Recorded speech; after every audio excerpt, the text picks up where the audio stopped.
I'm Kimberly C. Paul. As I travel throughout each state, I realize that death is just a moment. It is how we live until that moment that matters.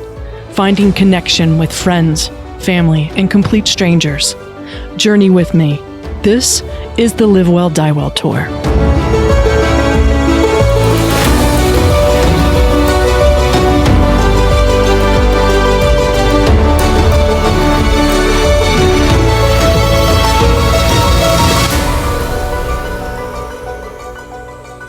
Welcome to Death by Design podcast. We're here today with Garrick Colwell, and he is the founder of the Kitchen Table Conversations. Welcome to the podcast. Hi, Kimberly. How are you? I'm good, thank you. How's life with you? I'm doing well. What part of the world are you in now? I'm in Wilmington, North Carolina. Oh, really? So Wilmington, North Carolina is more towards the eastern part of the state, closer to the water. Yeah, it's right on the beach, and we're about 45 minutes north of Myrtle Beach, which I don't know why I choose that as a reference, but everyone seems to know where. Yeah, I know that you made your way through Texas, and we were in touch at one point briefly that you were maybe coming to Austin, but I think you changed plans and never made it to Austin or whatnot. Yeah, I was in Austin for one overnight, and it was really a quick stay because I had booked a paid gig in Fort Worth. So I moved through fairly quickly. But sure. So you're in Austin. Yeah, you and I corresponded when you where you were in San Antonio, I think. Oh, wow. Okay. And please forgive me. I talked to so many people. So I wish I could keep everyone straight. Now, do you know Kate, the Great? She's kind of give you a point of reference with Kate is that I've been working with Reimagining to bring the Reimagining Festival to Austin. Oh, wow. As the first festival that would be done outside of New York or San Francisco. Well, Brad Wolf is a personal friend of mine. Yeah. I talk to Brad on a regular basis, and also I'm working very diligently with Dara. Their director of programming, and so we're working on a grief series that is already done. But we've been working the last couple of months and bringing B.J. Miller and David Kessler and Hope Edelman. Oh wow, Hope's a personal friend of mine. Yeah. Oh, your name drop. I know B.J. and I drink bourbon, and I've never met David Kessler, but know of his work. Yeah, and I work very closely with David And then Hope Edelman, I just was introduced to her, and I'm taking a class from her now on her new book called The After Grief. Absolutely. Yeah, it's a great book. Yeah, it is. I think it's an area of grief that really doesn't get talked about very much. It just simply is, well, are you done yet? And then we move on, Yeah. Well, I lost my wife about 21 months ago. Well, today, as a matter of fact, today. Oh my gosh. And so, but I can. Unexpected? No, it's after, we married on the 1st of November of 2014, and 22 days later, she got her diagnosis. Holy Stage crap. 4 subcutaneous melanoma. Melanoma? Yeah. Well, it's in a subcutaneous, so there's no point of entry from the skin, as it were. It's coming within. It's melanoma that actually is generated from somewhere we have pigment, like the bowel or the eyes or somewhere pigment. And so, but she lived for 4 years, 3 months and 2 weeks after that. Wow. Well, my boyfriend that started this whole journey of mine, he died of melanoma, and it took about 18 months for him to get really tired of the roommate, and he had to go. He was an FBI agent, just caught it way too in 4th stage. It had already spread, and the crazy thing is he didn't have any symptoms, or the symptoms were so mild that he thought it was just daily living, and he just went through the academy, so he was sore, and so who knows? That sucks. Hers showed up on her right thigh as what looked like, and it felt like, a hematoma from going into the desk or something, And that was in April, and then August of that year, a lump came up in her breast, and it was not a lump; it was a tumor, and we couldn't figure out how the two were related, or if they were related. Or anyway, I think we wound up going through half a dozen doctors before we finally found a surgeon that says, I have no idea whether these two are related, but the only way to find out is to biopsy them both. Yeah. So he did a core biopsy of both, sent it off to the lab, and it took 2 labs. It had to go to Emory before they figured out what it was. Holy crap. So, and then by that time it was metastasizing at a rate of speed that, particularly right after the diagnosis, it was apparent that, we'd wake up each morning and there'd be a new lump somewhere on her body. Yeah. Because it throughout the subcutaneous. So did kitchen table conversations come from your wife's death, or was it because she was a co-founder, right? Yeah, no, she was alive at the time that we were investigating this in 2017. She had the diagnosis. She was going through treatment. We were on immunotherapy. Some new immunotherapy drugs had just been approved, and so she was able to get access to them. But her clinical trial actually is what probably saved her life, which was the first time they ever combined immunotherapy and a chemotherapy drug together. And this is Anderson. So we were working with. So you guys created this after her diagnosis, but she lived a good 4 years. So she was able to. And how did this evolve? I mean, was it because of her diagnosis that you guys started to think about advanced care planning and advanced directives, or how did that evolve? The advanced directive interest, I've been involved in hospice since 1987. Okay, so this is nothing new to you. Not to me. It wasn't necessarily, and she had also experienced 2 significant losses in her life. Her mother died, was diagnosed with colon cancer and died, and then her husband had esophageal cancer and died. And that basically took up her 30s. She was caregiver for both of them. And so she was intimately familiar with, disease and loss. And of course, she was a marriage and family therapist. She had a master's in spiritual psychology. And so she pursued, supporting people as they were going through different aspects of their lives. But as far as the advanced care plan, here's an example. When I was involved initially in hospice, I was involved providing respite care as a volunteer. And then over the course of the years as they unfolded, I also worked as a on-call hospice and also an on-call hospital chaplain. And one night I was called in, it was middle of the night, early in the morning. And I was there because someone was actively dying in ICU. This was at a hospital in Boulder, Colorado. And so I came into the waiting room and I could overhear a family arguing, angry at one another about what they were supposed to do next when it came to caring for their mother. And so I realized that, that is not necessarily the way I would want my family to have to deal with if I was in a situation like that. So it always stuck with me until we came to understand not only our own journey with Kinsloe and what we needed to do to make sure I was clear as to what she wanted, because she had appointed me as her medical power of attorney, but that she was also clear that the journey that she was on was the journey that the route that she wanted to take, the treatments she wanted to receive, and the kind of quality of life that she wanted. And she desperately wanted to be here, and she was just committed to being here.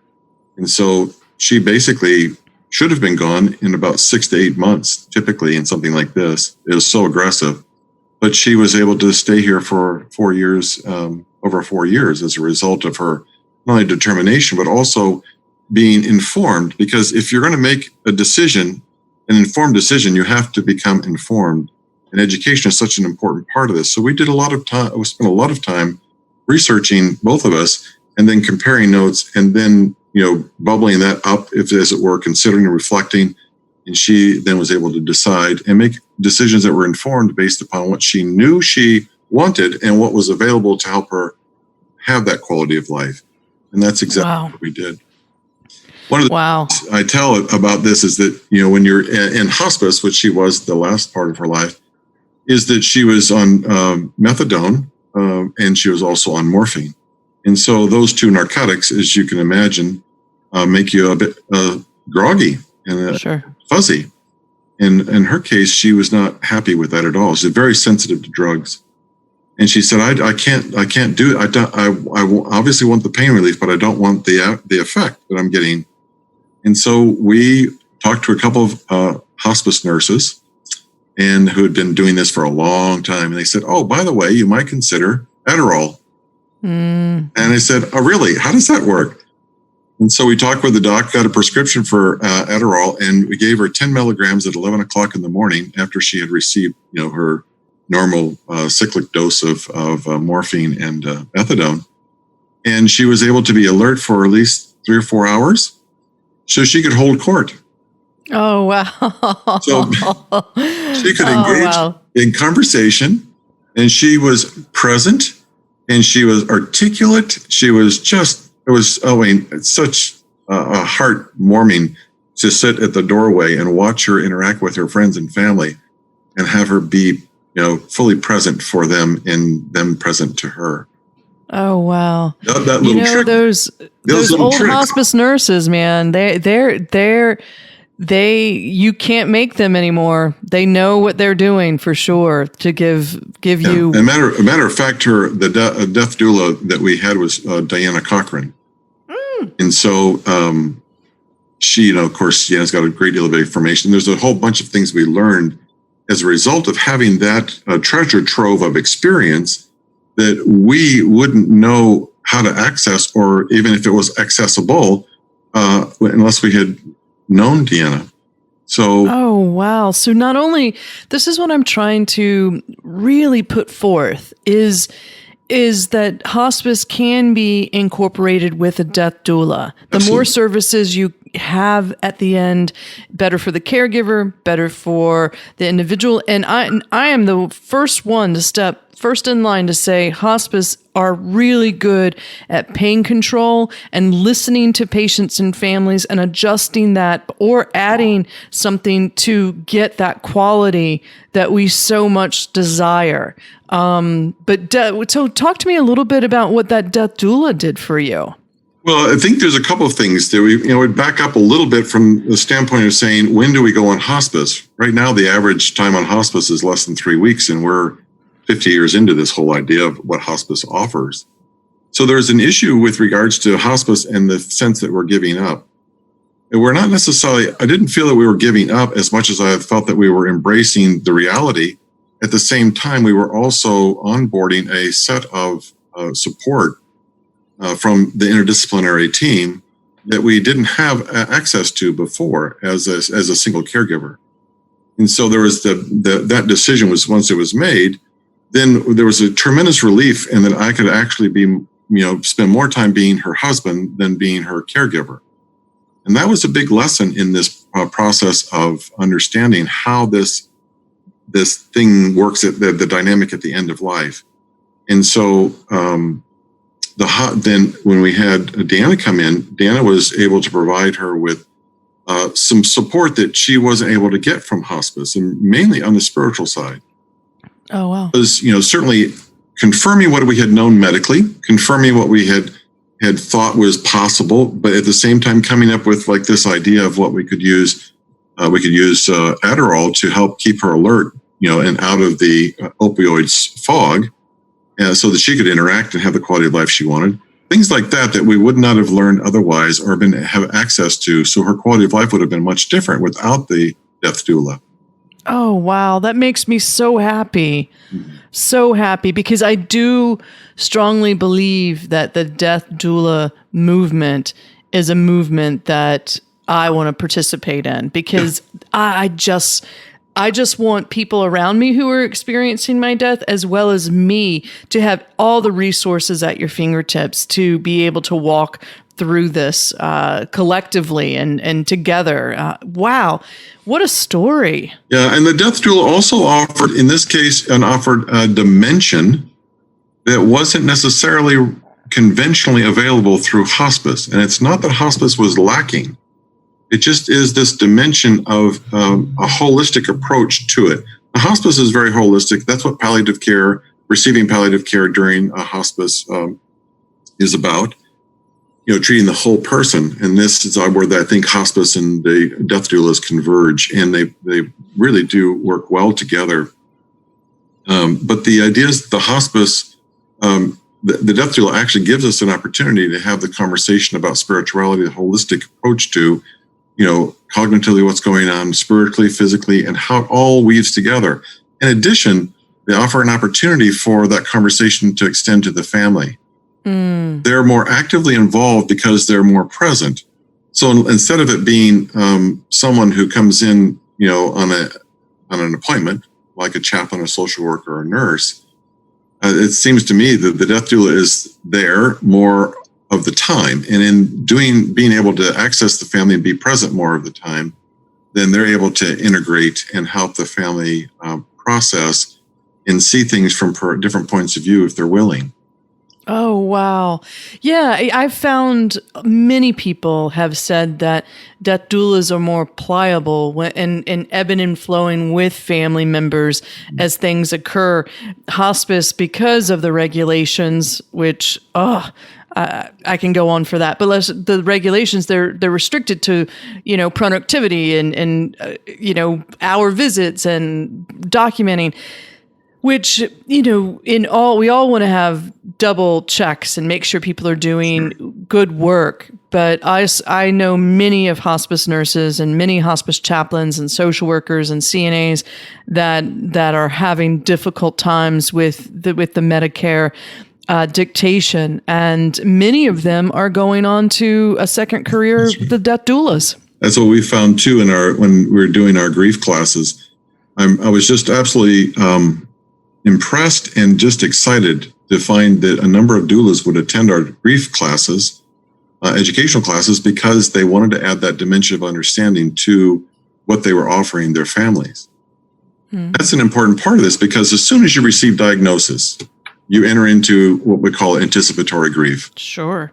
So you're grieving an expected loss, because, I can tell you that 22 days later, after being married to the woman I was going to spend the rest of my life with, and receiving that diagnosis, it was shattering for both of us, because we had thought, well, we got another 20 years, and God, we're going to have a good time. It's our time. It was our time, individually as a couple. And it was just such an honor to be her husband. I was just honoring to realize that we weren't probably at the time of diagnosis, we didn't give up hope, but at the time of diagnosis, you think, well, you take a deep breath and think, well, now what? What will we do? And so the idea is that we entered into a place where we were grieving the fact that, we didn't even go on a honeymoon. I mean, the dark side of this is that I tell people that, well, we got married on November 1st, got the diagnosis on the 22nd. We spent our honeymoon at MD Anderson, because that's pretty much what happened. But in that process, of course, we were grieving the loss of a life that we were not going to live. But we had absolutely we had an expectation. The dreams, so the travel, this just sipping coffee in the morning and having intellectual conversation. I feel that. And she had a brilliant mind. She was just like, oh my gosh, it was amazingly not only intelligent but graceful, kind. And she had this profound ability to have deep insight into the dynamics of our human and nature. So it was always a delightful conversation to have with her, even as her partner. Absolutely, yeah. Oh wow, man! So wow, that just blows me away. The love, I even feel it. Talking to you, that's really beautiful. Not many of us get to feel that, and then have it go away. My heart goes out to you, and look at the work that you're doing now in her honor and her memory. Right. That's an important part of this too, is part of the story, and the reason for adding grief as an offering of support for others is that it gives me an opportunity to continue to and authentically mourn the loss of her by being able to talk about her, but also to tell the stories and the things that we learned along her journey. not only does it memorialize her, but it gives me a chance to, continue to mourn authentically the loss of her from my life. I just finished this Live Well, Die Well tour. Thank you, COVID-19. A few states shy of my goal. And I found over the years talking daily about Rob, and I finally figured it out that people that we love that have died don't truly die unless we stop talking about them. Because I feel your wife is just as much alive right here in this conversation because I feel the connection with her through you. Mm-hmm. And it's a way, it's almost as a way, like, how do we journey and learn how to grieve well and accept a new dimension of the relationship? What was interesting for me is spending as much time as I have had the privilege to with David Kessler. What he teaches is the fact that the love never dies. And the fact that you really are learning to love them in their absence. You loved them while they were here, they're physically here, but now I've learned to love her in her absence. And that has been a profound journey that has made me aware of the dimension of love that I would not have been aware of without the loss, of course.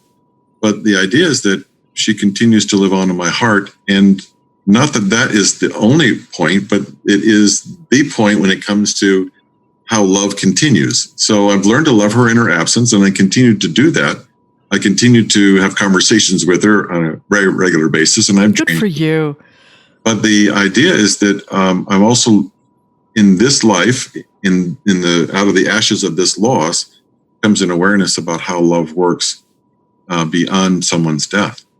That's important for people to know that, yes, you want to resist the idea that the loss has taken place, but at the same time, as you continue to dose yourself with the reality of the death, you come to one of the the most important points in time, which is acknowledging the death and the loss.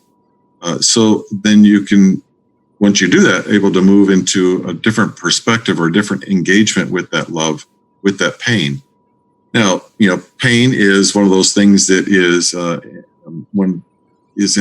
inevitable. I mean, but, suffering is optional, and suffering is what we do when we hold on to what has already happened.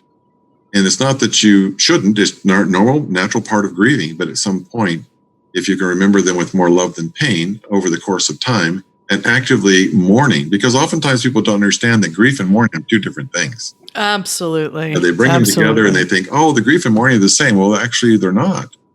And the idea is that grief is what we feel and think on the inside, and mourning is what we do when we express. As Dr. Wolfeld says, it's grief gone public. Right. It's the expression. That's where it's witnessed. That's where we find that we're much better in a group of people that can witness without judgment what our pain is, so that we can see it and we can feel it and we can engage in it without thinking that we're doing the right or wrong thing, but we're able to, give those emotions motion. And that's what mourning is about. It sounds like you guys journey through dying well. Yeah. That if it had to occur, because it does sound sort of funny, but and weird, but we're all going to die, and my hope is, will I do it well? Being informed, being able to make decisions, because if my quality, and quality is like a thumbprint, it's different for everyone. Can I base at my last days, months, year on what matters most to me? And it sounds like you were able to incorporate a little bit of that. Yeah, I believe that to be true, that we were able to incorporate it. And I think that's kind of the underlying importance of understanding the value of doing advanced care planning. Because advanced care planning really doesn't begin with a document. It begins much earlier on in the cycle, in the process, which is personal reflection. And that personal reflection is based upon what you value. Then what it is that you value most. And then what do you believe you would value most at the end of life? And so it's a process. You've got to learn how to, and it's a learned process because it's not something we typically talk about. Albeit at the kitchen table, we learn a lot of different things at home. this is not necessarily one of those topics that organically just bubbles to the surface unless, and I was fortunate in my home that we talked about death and dying as just being a normal part of life. But in most homes, that's not the case. And so consequently, it's a learned skill to say, okay, let me take a moment and reflect upon first what matters most to me in my life. The number one regret of a person who is dying that we learned from Bonnie Ware was the fact that we are living a life according to what other people think absolutely we should live. And so we live a life, outside of ourselves and not from within ourselves. And so consequently, that opportunity for advanced care planning is to have that personal reflection, not be too quick to get to the document. I mean, the document is all well and good. It's kind of like the finish line, the final exam, as it were, but that's way later. I mean, it's after taking time to pause, reflect, what matters most to me, what matters most, I believe, to me at the end of my life. Keeping in mind that may change as you approach based upon your condition of health. But the point is that you have the reflection, you have an opportunity to decide what it is that you want, and then you have an opportunity also to decide who's going to speak for you. The next step in this, who's going to speak for you? If you can't speak for yourself, someone who is going to be able to represent you. And that is a really sacred honor to be able to do that for someone. And then from there, you go, well, how do I take this to my family? I've got to learn how to have that conversation. How do I discuss this with my family? And then how do I discuss this with my doctors? And all of that, then you get to documentation. Right. And this is what I say. The documents are great. The conversations are key, because in those conversations, you can't put that, oh, Kimberly, when she's dying, she wants fresh flowers every day. It really it's an invitation, and when you have these conversations, to invite people on a journey that only you will experience, but somehow individuals can journey with you in a small way, providing it's almost like creating that fingerprint that's uniquely yours, but also allowing people to journey with you, even though it's not the same. I think it's really important, especially when people are starting to grieve. If they could know that bringing fresh flowers would work, people would trip over each other to do that. People just don't know, A, what to say, B, what to do. And it's always this, let me know if I can do something for you. And that is the worst thing, because that individual will never let you know because she doesn't want to burden you, or he doesn't want to burden you.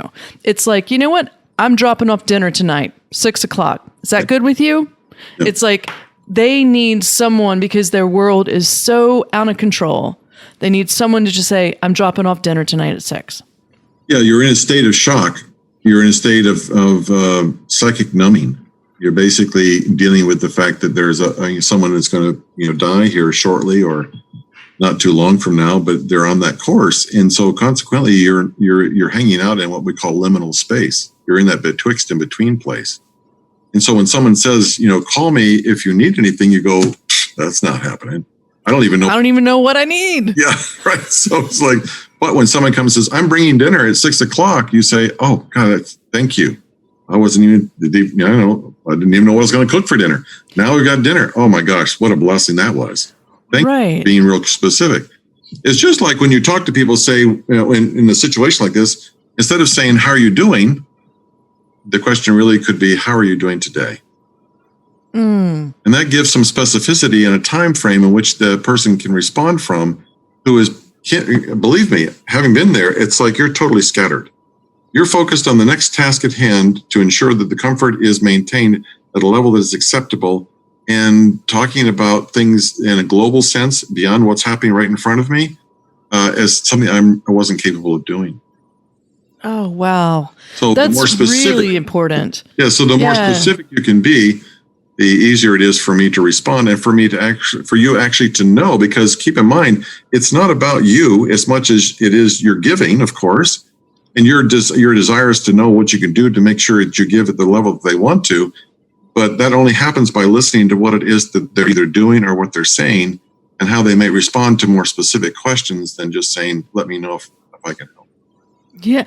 No, this is intriguing to me, is the kitchen table conversation, the title of this really sweet platform that you've created to talk about advanced care planning. Where did that come from? Was it just because you and your wife would talk at the kitchen table? Well, it's the metaphor of home and hearth. That oh yeah, sure. we come together, and in every place I've ever lived, the kitchen has been the hub of activity for the people. Everybody winds up for some reason, and regardless of how big or how small the kitchen is, everybody winds up in the kitchen at some point in the time of the visit.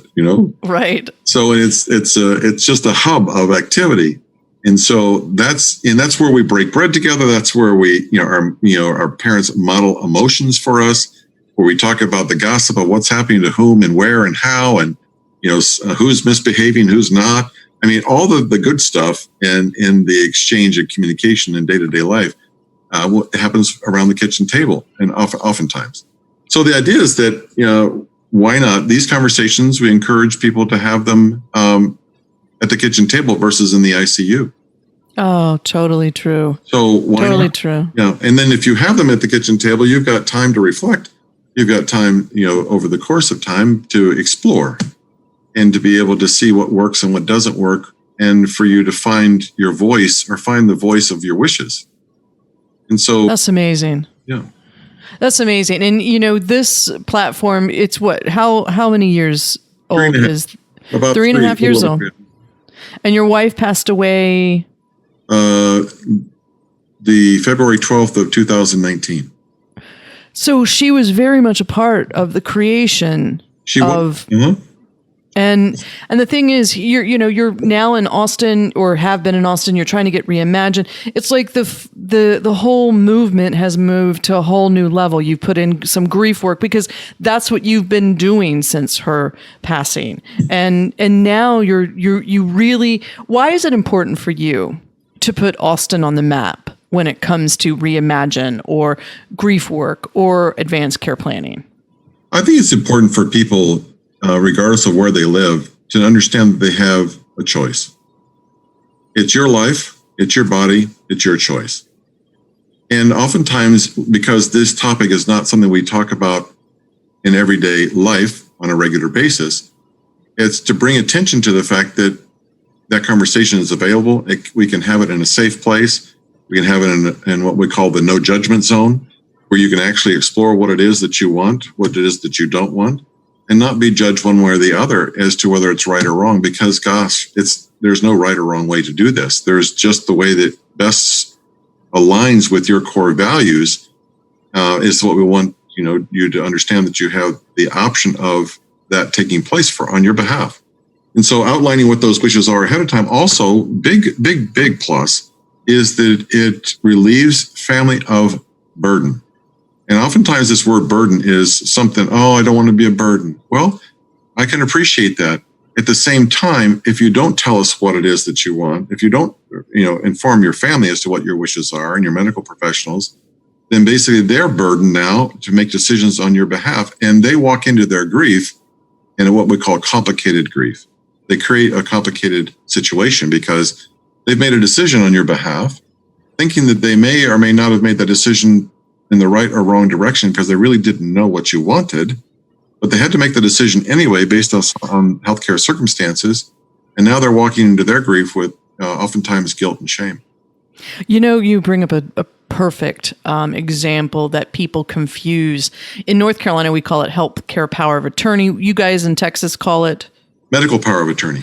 Medical power of attorney. And this is the person that speaks for you in a medical setting about your care that you cannot speak for yourself. But many individuals have a hard time even becoming a healthcare power of attorney because they're like, I'm going to have to make decisions. And I tell them, no, when you become a healthcare power of attorney, you don't speak for anyone, you speak as them. So decisions have been made, and you now hold those decisions because the individual who cannot speak has already told you what they want. You're just making sure that those who are caring for her in a medical setting or any other setting really, truly understands what she wants. So you don't speak for anyone. You're not going to be the perfect scenarios. You're not going to be making any decisions. the decisions were made by the person who can't speak now. Now you're just you're speaking as them. And that's where I want people to understand is you've gonna have to have those conversations. And if you're a healthcare power of attorney or a medical power of attorney, a proxy or an agent, if you have not sat down and talked to the individual that you're representing, that is where I highly encourage you to do. Because you must know where the person is coming from so you can speak as them. It's a sacred task. Absolutely. I'm standing in for as if I am my wife is speaking through me. And so that would be my job. And what an honor. Yes. At the same time, to hold that as a sacred offering of service, because it is an opportunity for you to honor them and to make sure that you advocate for what it is that they want on their behalf. And so in some cases, you'll be faced with making decisions that may be uncomfortable for the doctor and the nurses, but at the same time, they are what the patient wanted. And so therefore, you've got to be able to stand in that place and say, this is what she wanted. And stand the ground. And what can we do to work together to ensure Correct. that happens? So it doesn't have to be looked at as being confrontational. Right. It can more be looked at as being an advocate for someone who is not able to speak for themselves, but you know exactly what they want. And therefore, you've agreed to, through an agreement with them, that you will be the one standing in and making those requests. Yeah, because some people will make some decisions that now they're in a medical environment that those decisions could bring them more harm. And so you have to collaborate with the medical team saying, this is what she ultimately wanted.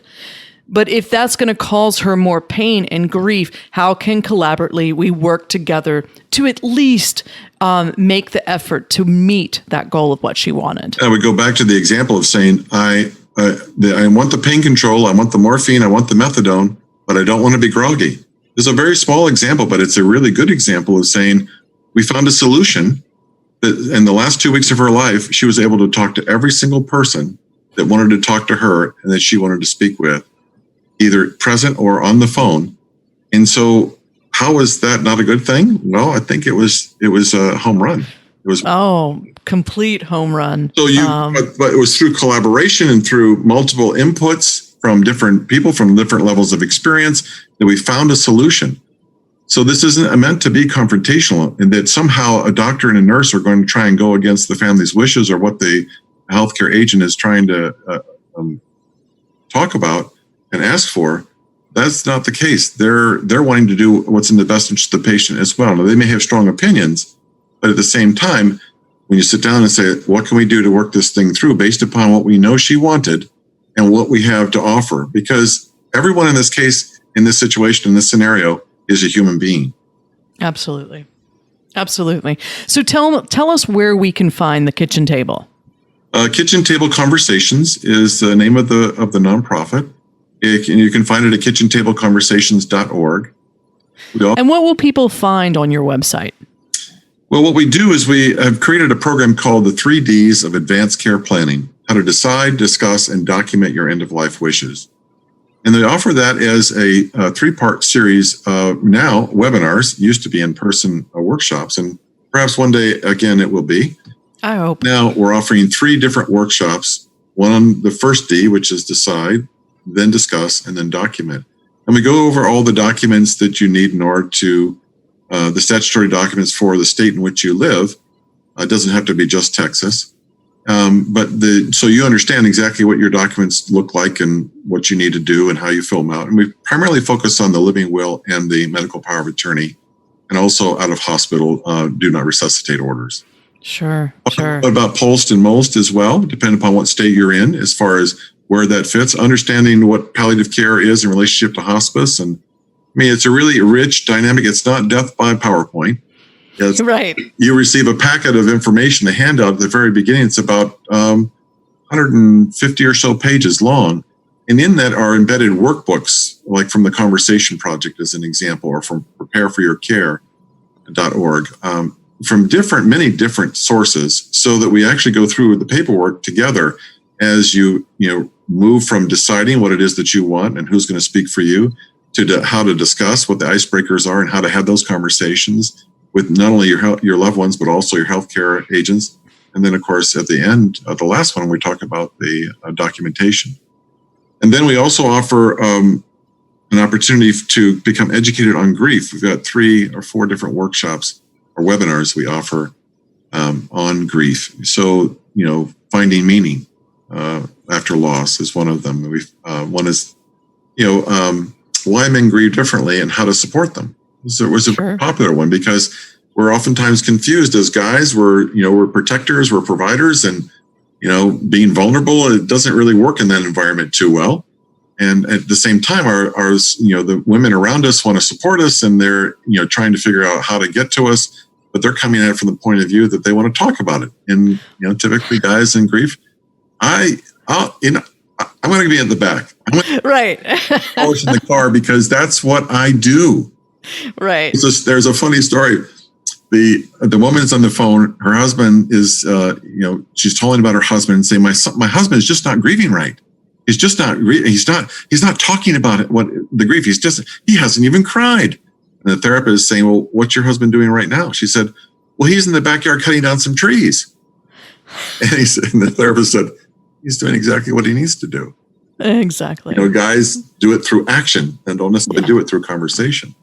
So there's those types of workshops. We also do one on what to say, what not to say when someone's grieving, because that's one of the common ones where people wind up and saying things that are uncomfortable, and oftentimes, showing people that is said oftentimes out of your own discomfort because you're uncomfortable with the messy emotions that grief is and represents. Sure. So.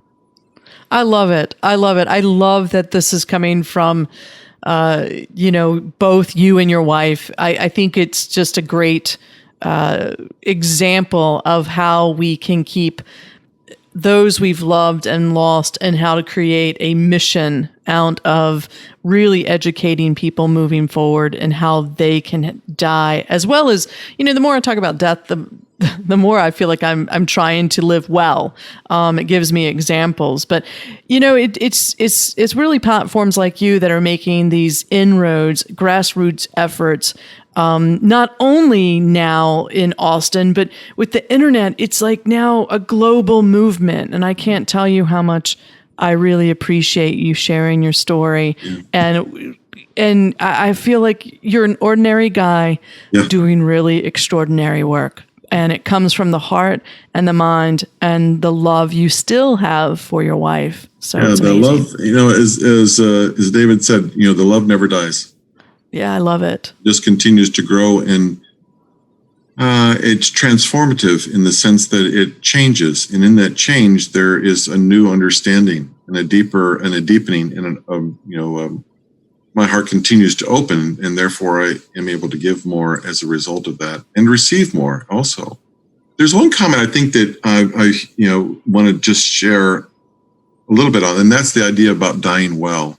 There seems to be a desire to, frame this in such a way that you die well, and somehow that we do everything well. When in fact, it's important, I think, to consider the fact that death is inevitable. How we get there, we make all the plans in the world, and we may come to the threshold of making these decisions and doing a complete 180. And the idea is that it's not so much about doing it well, it's about being present to what is going to be of a service to us and in our best interest and align with our core values in that moment. And give ourselves permission not to necessarily project that we have to do it well or what well means. If we're going to say well, then we need to define that for ourselves. Absolutely. So we're not necessarily, making ourselves try and achieve something that really is more about the achievement versus being in the moment. It's one of the biggest things that comes out of this, the amount of care that we can receive, not only from hospice, but also from our death doulas, is that it gives us time to relax and be present to the sacredness of what's happening. And not in a rush to do this, and not in a rush to do that, or not anxiety about that this needs to be done or that needs to be done, or being in the middle of a decision. But the idea is to be present to the moment and the sacredness of what's taking place. Oh, I love that. And you're right. Words can mean something different to everyone. Yeah. And things change, and that's okay. And that's okay.